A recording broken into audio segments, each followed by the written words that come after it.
We have all seen George Washington's portrait on banknotes and in history books, but behind his masculine dignity lay a medical secret that was silently eating away at his powerful persona from within, like termites hollowing out wood.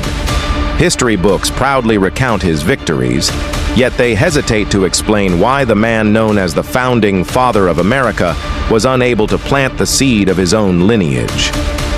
Have you ever wondered why a man who possessed thousands of acres of land and immense power had not a single biological heir to carry his name forward? This was no coincidence. It was a sentence written into his DNA, one that altered the course of his entire life. Let us lift the veil that has concealed this truth for over 200 years and discover what was hidden within Washington's very cells. When Washington married Martha, people considered them an ideal couple. But only a few years into the marriage, quiet whispers began to circulate. Why was there no cradle rocking in that household? Martha was already the mother of 2 children, which clearly indicated that the obstacle was not on her side, but buried deep within George himself. People of that era dismissed it as a twist of fate, but modern genetic science tells us that Washington's deprivation was the result of a battle he fought in his youth, a wound that never truly healed. It was not a bullet wound, but a viral attack, one that silently paralyzed his reproductive system forever. In 1751, on the shores of Barbados, Washington was struck by smallpox, and that was the moment when the genetic fate of this great historical leader was sealed. He was only 19 years old at the time, and the disease caused severe inflammation and infection in his testes, a condition medically known as orchitis, which is one of the leading causes of infertility. Readers may be astonished to learn that the man who defeated the British Army lost the most fundamental aspect of his manhood to a microscopic virus. This revelation answers all the unresolved questions of Washington's life and proves that his childlessness was not a mystery, but a medical reality. The scientific debate does not end here. Some experts make an even more startling claim: that Washington may have suffered from a genetic condition known as Klinefelter syndrome. In this condition, a man has an extra X chromosome instead of the typical XY configuration. Such men often appear tall and physically strong, yet are incapable of fathering children. Washington's extraordinary height, broad shoulders, and lack of biological offspring all seem to connect as links in a single genetic chain hidden within his cells. If this is true, it would mean that the very body Washington took pride in was also responsible for the end of his family line, a cruel paradox of nature.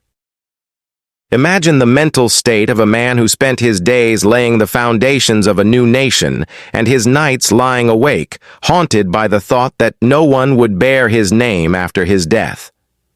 Washington tried to conceal this deprivation by showering his stepchildren with immense love. But the anguish hidden in his private letters reveals how deeply he mourned the erasure of his genetic identity. He was often anxious about the division of his estate, knowing that his own blood would never inherit the land he had earned through sweat and sacrifice. This human dimension introduces us to the helpless and lonely man concealed within a victorious general, one with no heir. Many people ask whether any treatment was possible at the time, but the reality is that medicine of that era was incapable of even understanding such genetic complexities. Washington consulted physicians multiple times throughout his life, yet none had a remedy for the silent infertility flowing through his veins. This helplessness pushed him psychologically to a point where he redirected all his focus toward nation building, as if he had begun to see the entire country as his child. It is important for readers to understand that this genetic deprivation was precisely what elevated Washington from an ordinary family man to a national hero.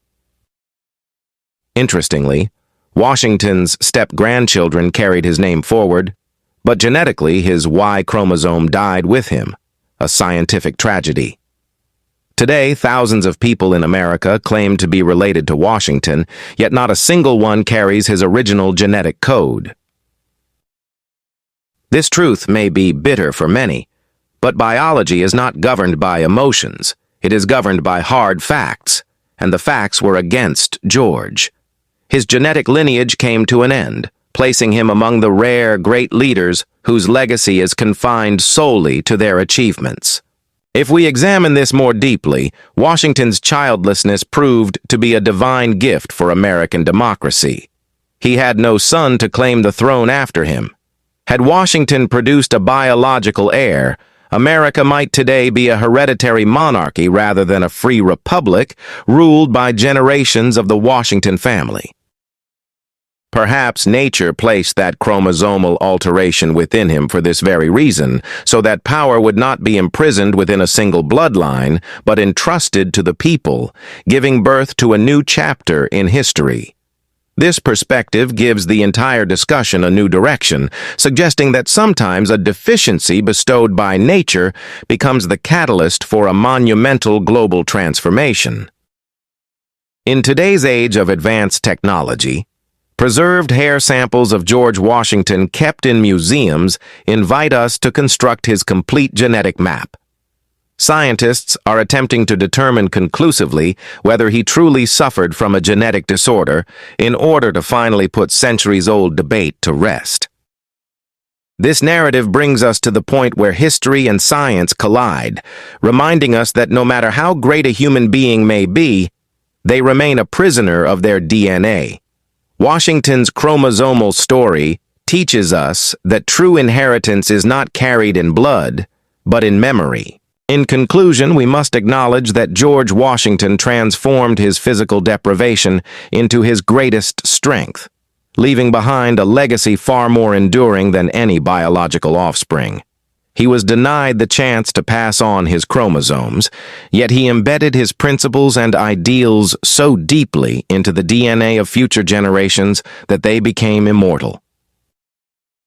Today, when we read about him, we realize that having no children was not his weakness, but a unique testament to his greatness, one that made him belong to everyone. Washington's untold story teaches us that a human being can transcend biological limits and still carve an everlasting place in history.